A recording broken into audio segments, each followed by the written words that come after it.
Meron ka bang gustong i-download na video or music sa iyong cellphone dahil wala kang wifi sa labas?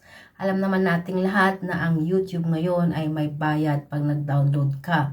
At pag hindi siya downloadable, swerte mo pag pwedeng i-download yung music or yung video na gusto mong kunin sa YouTube.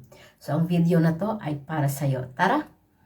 So guys, kailangan muna nating pumunta sa YouTube at i-search muna natin ang ating YouTube channel para doon tayo kumuha ng video na ida-download natin.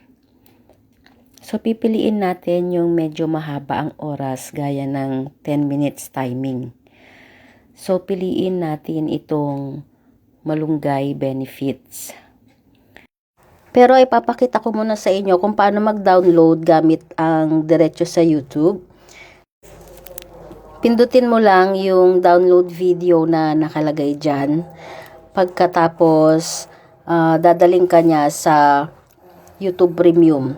Kung meron kang card at meron kang pambayad, pwede mong gamitin to. Mamili ka ng high or medium.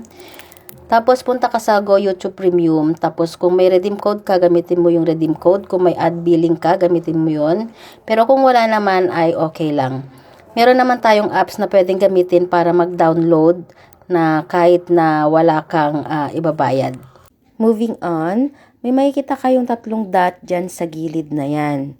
So, diyan ang ipipindutin nyo para tayo ay makakuha ng link.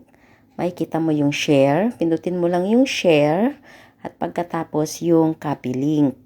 Lalabas naman dyan kung nakapid mo na talaga yung link.